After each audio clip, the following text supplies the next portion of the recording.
আল্লাহর নবীর একজন সাহাবী, তিনি এক যুদ্ধে নেতৃত্ব দিচ্ছিলেন একটা ছোট বাহিনীর।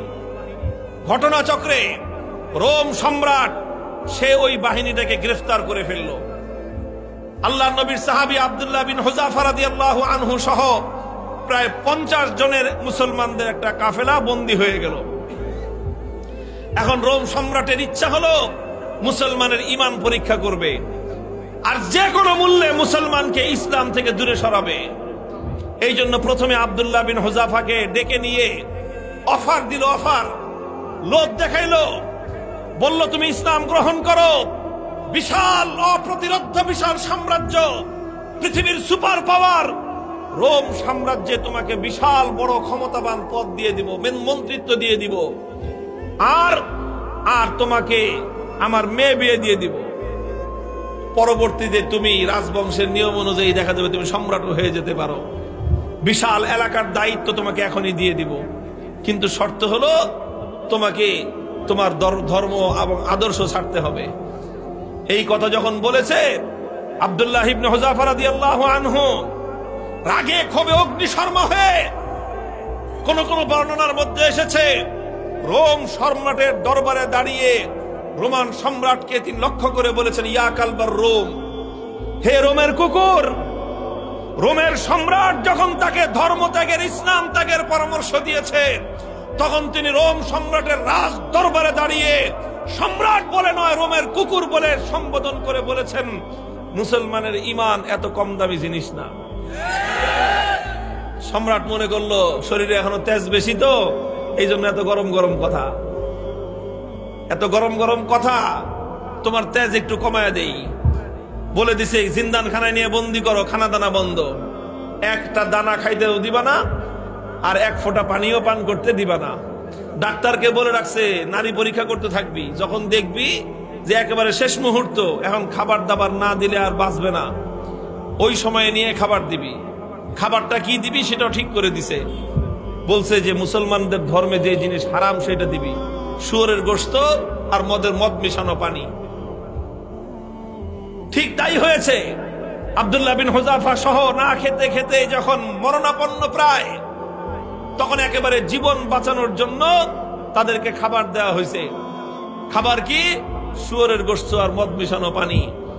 আব্দুল্লাহ বিন হুযাফা রাদিয়াল্লাহু আনহু চিন্তা করলেন, শরীয়তের মাসলা অনুযায়ী এই পরিবেশে জীবন বাঁচানোর জন্য সামান্য পরিমাণ শুয়োরের গোশত খাওয়া জায়েজ, জীবন বাঁচানোর জন্য। এটা তো আছে, ইল্লা ফামান ইসতুররা ফি মাখমাসাতিন গায়রা মুতাজানিফিল লিইসমিন ফাইন্নাল্লাহা গফুরুর রহিম।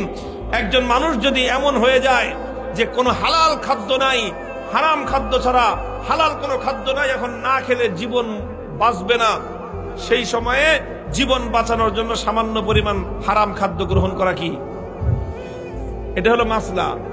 কিন্তু উনি চিন্তা করলেন এখন তো শুধু হালাল হারামের প্রশ্ন না, এখন প্রশ্ন হলো মুসলমানের ঈমানের আত্মমর্যাদা বোধের প্রশ্ন। আজকে যদি আমি হারাম খাবার খাই, তাহলে রোম সম্রাট বলবে দেখছি মুসলমানের ঈমানের শক্তি কত দূর। এই সময় মাসলা ভিন্ন।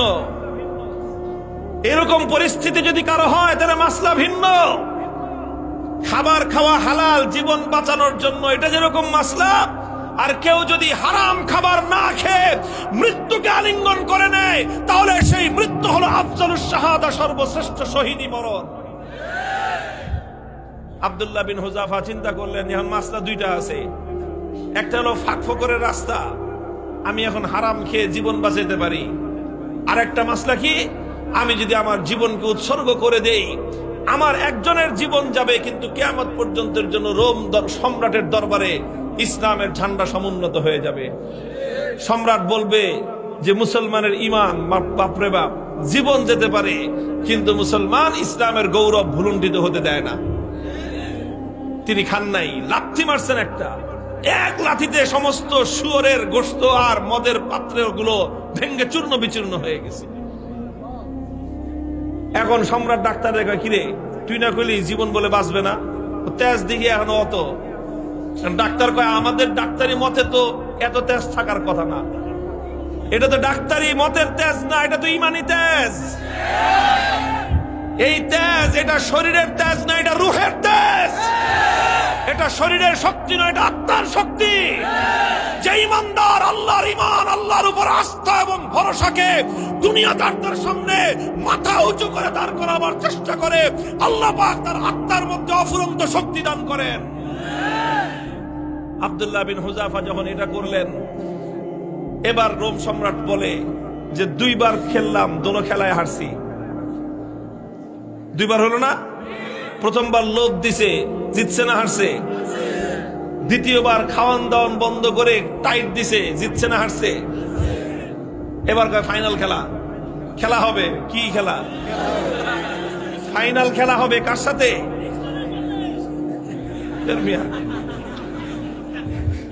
এদের সাথে তো খেলা শেষ করে দিয়ে আসছি তার এলাকায় গিয়ে।